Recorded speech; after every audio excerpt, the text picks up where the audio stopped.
Hello student.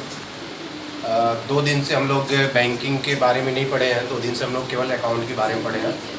Account में हम लोग पार्टनरशिप अभी शुरुआत किए हैं। पार्टनरशिप उसका फर्स्ट चैप्टर है और ये बहुत इंपॉर्टेंट चैप्टर है अकाउंटिंग का।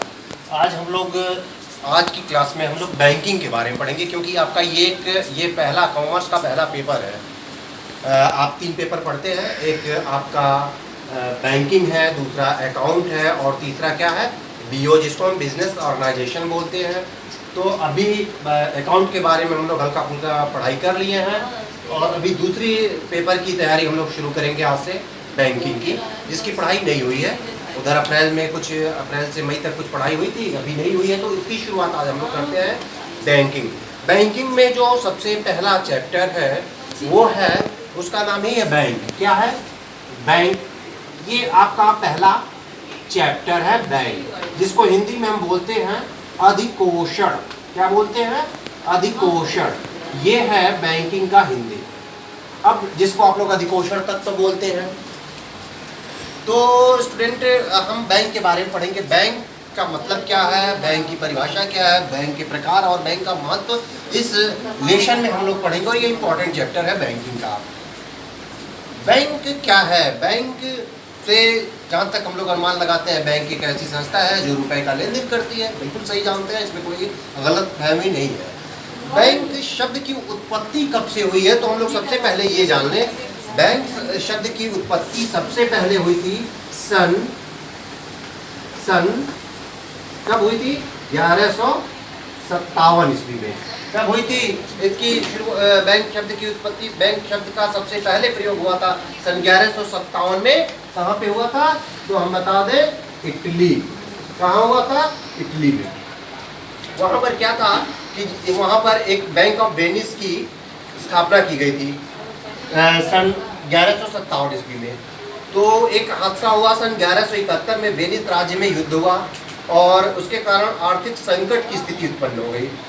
इस स्थिति से निपटने के लिए वहाँ की सरकार ने प्रत्येक नागरिक से उसकी इनकम का 1% अनिवार्य रूप से ऋण के रूप में मांगा।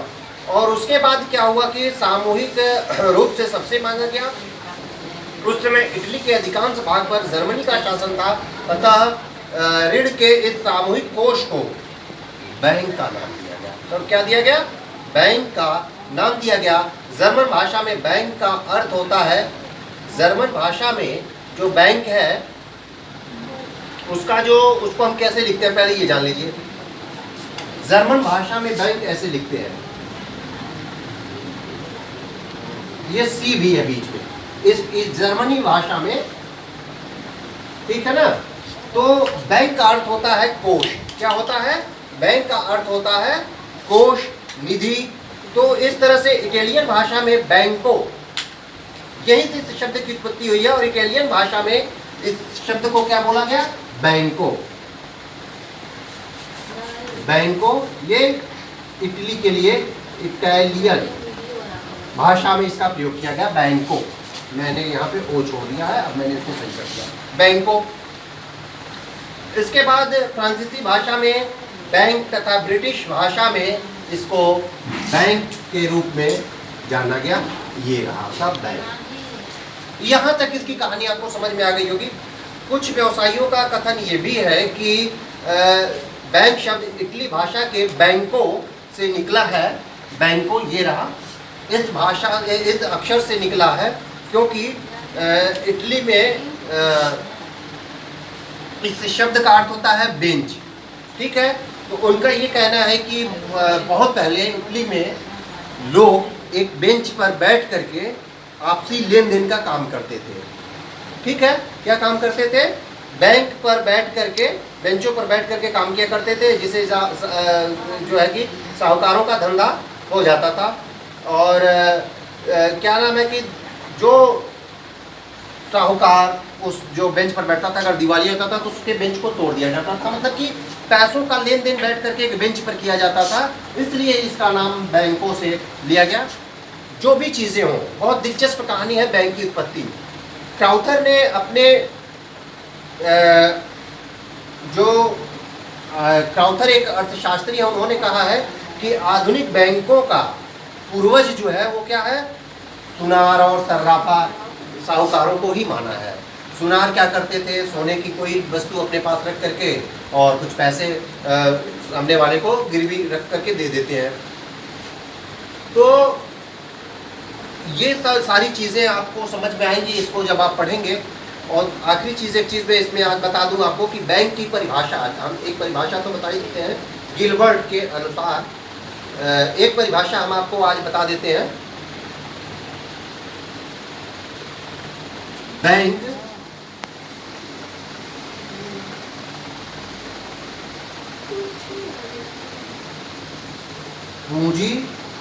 पूंजी का मतलब समझ रहे हैं आप लोग, बिल्कुल समझ रहे होंगे क्योंकि पूंजी आप लोगों ने पढ़ा है। तो बैंक पूंजी अथवा मुद्रा का व्यवसायी है। ये किसने कहा है? ये कथन है गिलबर्ट का। किसका है? ये कहा है गिलबर्ट ने कहा है। तो इसे आप ध्यान से देखेंगे। बैंक पूंजी अथवा मुद्रा का व्यवसायी है, यानी कि बैंक पूंजी की और मुद्रा का व्यापार करता है। इनका ये कहने का मतलब है कि बैंक के द्वारा ही पूंजी और मुद्रा का क्रय विक्रय होता है। मुद्रा का क्रय विक्रय का मतलब इसमें इसलिए है कि जब बैंक पैसा जमा कराता है तो क्रय करता है, तो क्रय करने के लिए वो ब्याज चुकाता है, और जब किसी को देता है तो उसको लाभ के रूप में क्या मिलता है? ब्याज वो लेता है। ये आगे हम लोग पढ़ेंगे भी। तो ये सारी चीज़ें हैं कि बैंक के बारे में आप जानेंगे, बैंक के बारे में आप